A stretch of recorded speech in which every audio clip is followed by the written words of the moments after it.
Welcome to Random Rambling and Rhetoric with TJ Mercer. That's my TT.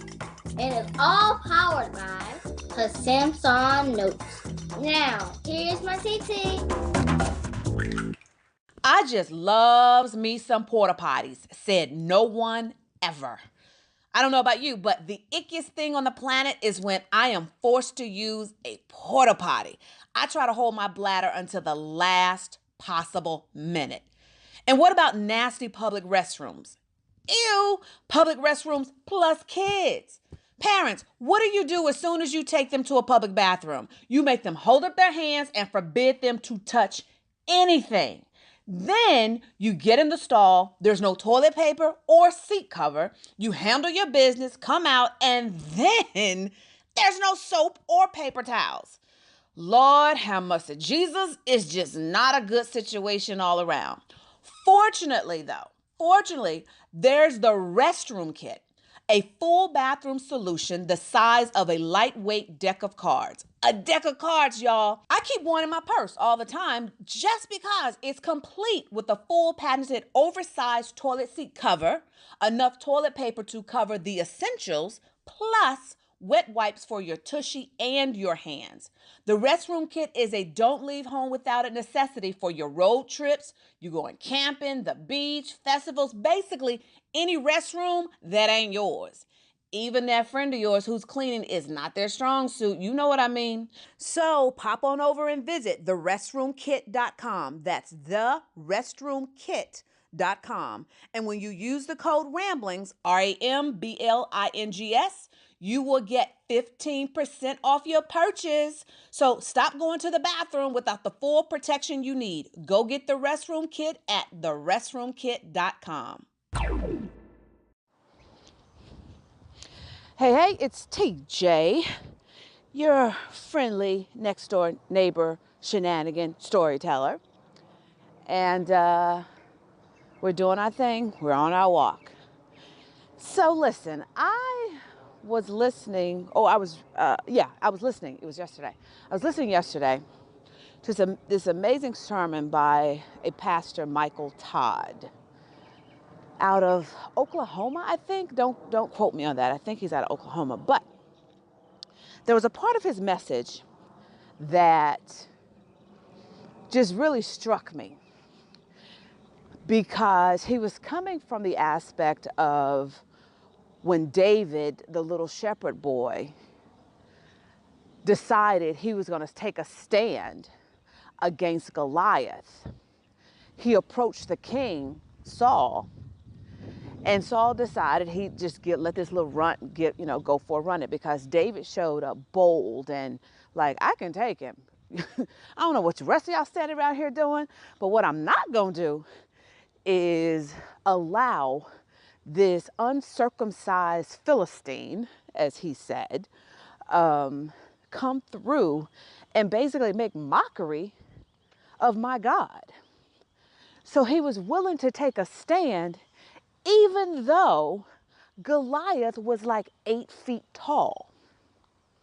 Now, scripture says that Saul tried to give him his battle armor. But David had been out in the field for years as a shepherd boy tending to flock. So he was used to just fighting with his slingshot. He was used to protecting his flock, from lions and tigers and bears and whatever else out there with, his slingshot. So when Saul, and get the image in your mind's eye. When Saul hands David his armor and David puts it on, it's like, yo, I can't even move. I can't even do anything. You're hindering me. You're stifling me. You are trying to turn me into something I'm not. You are trying to get me to go into battle your way. And the point that the pastor was making in the sermon is, you gotta do you, boo. You gotta do you. And I remember the moment where I settled on, I'm gonna do me. I'm not going to try to deliver, how I deliver my talks, how I show up, I have to be full TJ, because here's what you have to understand. I was married to a man who tried to actually take my light, literally tried to kill me. And everything that draws people to me now is the exact thing that he actually tried to take from me. He was always calling me corny and and weird and into weird stuff. And it was just because I wasn't into necessarily the things he was interested in. And I've always had this, what some have described to me as this childlike naivete about how I look at life.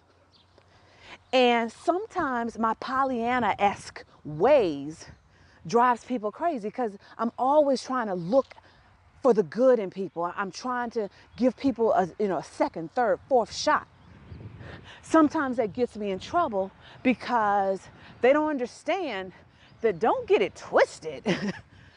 I will eventually fight you back. But I'm going to actually allow you to change your ways. I'm going to allow you to redeem yourself. And that's just the way I approach life. And I live life out loud. And I celebrate and I get excited about things. And I don't try to adult my way down. When I'm excited, you're going to know. If you've listened to me even through these episodes, when I get excited, you're going to know. So that message resonated with me, and it's the one thing that I try to teach my clients of Media Mavericks Academy. And if you're not aware, I'm just bringing you up to speed. My day job right now is that I am a media coach. I'm the chief noisemaker of Media Mavericks Academy. It's basically where I teach authors, subject matter experts, entrepreneurs, coaches, how to actually do media and book themselves sometimes without being a celebrity and without having a publicist. And one of the things, my first tips, my first drill out of my Mavericks is you are not a psychologist who happens to be XYZ, enter your name. You are not a child parenting expert who happens to be named Tara Kennedy Klein when you do your interviews. It's the opposite. You show up being Tara Kennedy Klein, who happens to be a parenting expert.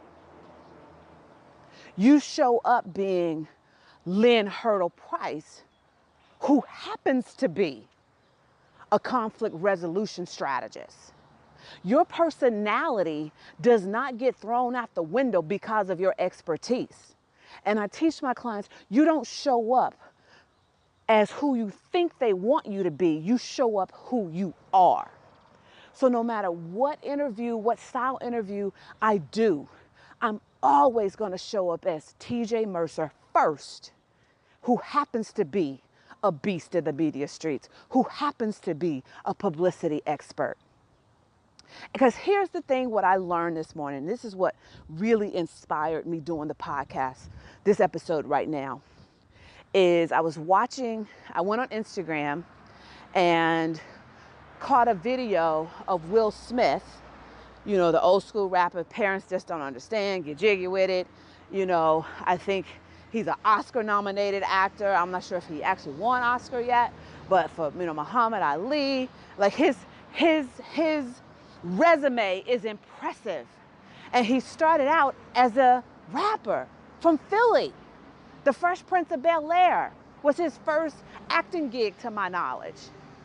And so sometimes I read the comments just so that I can just read the comments. You can find out a lot about the temperature of our nation if you just go into the comments sometimes. It can depress you, so you can't stay there and read all day. But I do go read comments, especially, on celebrity comments, because I'm just curious as to what people have the unmitigated gall to say to people. So Will had posted a short clip of, I guess, what would be his new single, his new album. He's back rapping.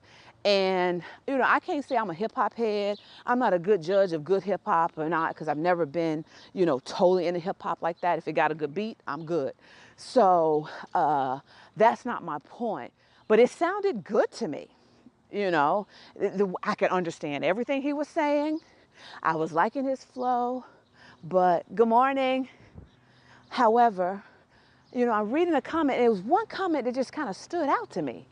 And it was like, yeah, you should just stick to acting. And just something about that is what triggered the memory of the sermon that I listened to yesterday. Because I'm like, I remember when Will first started, you know, and he's breaking out of his shell of being a rapper, going into acting. People were like, yeah, you should just stick to being a rapper. Now, he getting this other end, yeah, you should just stick to being an actor. And I just remember having a moment of, you're damned if you do, you're damned if you don't. So do you.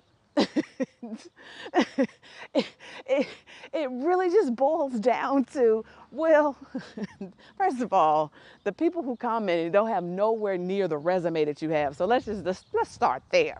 But once we get past that, it's like, dude, y'all ain't gonna be happy regardless. You're gonna tick somebody off regardless. Somebody ain't gonna like it, somebody gonna hate it, somebody gonna love it, no matter what you do. So you might as well just do you. So I own my corniness.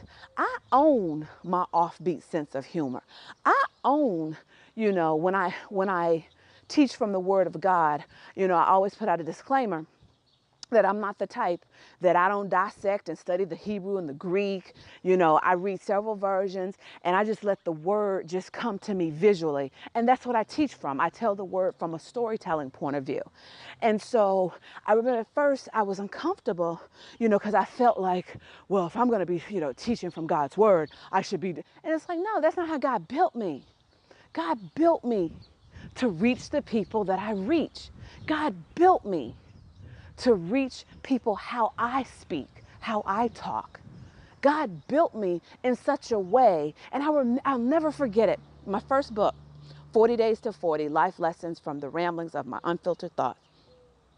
Sherry Shepherd, who used to be one of the co-hosts of The View, did this amazing video testimonial. And she said to me, when she read my book, it freed her from having to talk to God in such a formal way. She had always been praying in the thee and thous and oh heaven, you know. And after reading my book and hearing how God and I get down, she realized she could just talk to him. And for me, that moment was also a confirmation that this is who I am. This is how I do what I do. This is how God built me. And that's what I'm going to do. And so I want to encourage you to do that. Stop trying to be like someone else. Now, understand me. There are certain people whose fingerprints you'll definitely see on me. You know, because I train under them, I sit under them, I study under them. That's just kind of like, you know, you hang around me long enough, you'll start seeing Wanda Jean come out of me, my mom.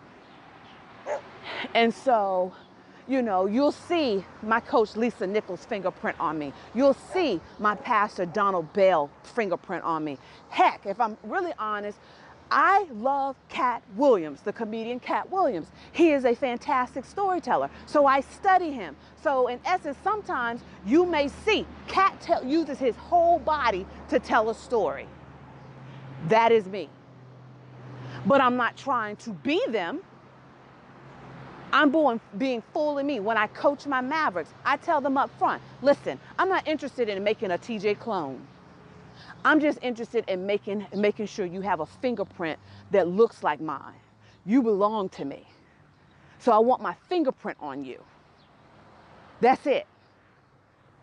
Because I know my fingerprint is coming from good stuff. My fingerprint is coming from good expertise. My fingerprint is coming from good background knowledge.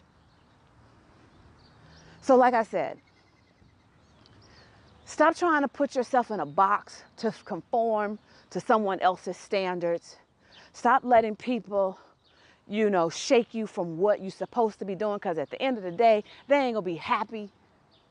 You show up delivering what you have to deliver. You show up loving how you need to love. You show up being who God created you to be, and just do you, boo. I promise you that it will serve the person that God has called you to serve. I'm not interested, I have people who do the same thing that I do in my lane. To my knowledge, I'm the only one with my background, with my street cred, who's actually doing it. But there are people who get results for their clients. But I ain't shading them. I don't want to be who they are. I ain't jealous of them, because here's what I know. The people that want to play with them, play with them. The people that want to play with TJ, play with TJ. We have two separate approaches of how we get down. And I'm solid with that. I want that for you. I really do. I want that for you. And just have an attitude, love it, love me, or not. This is who I'm showing up to be. I remember when I first started coming into the entrepreneur space, a well-meaning friend, because I was always posting the next thing that was exciting that was happening to me. And a well-meaning friend said to me, you need to back up kind of on your overexcitement of everything that's happening new. And I had to actually correct her a bit because, good morning. I had to correct her a bit because I told her, listen, I'm not ever going to make anything that God does common for me. I love surprises. He knows that about his kid. So I believe that God delights in surprising me. I visually see in my mind's eye when God knows he get ready to have someone make a phone call that's going to blow me away, or he's going to open up a door of opportunity that's just going to catch me so off guard. I believe he goes, yo, Jesus, Paul, Matthew, Peter, come on. I'm getting ready to tell such and such to make that phone call to TJ. You know how she get when she gets our surprises. Watch her. And I believe they watch me with delight of knowing that they've done something that has made me happy.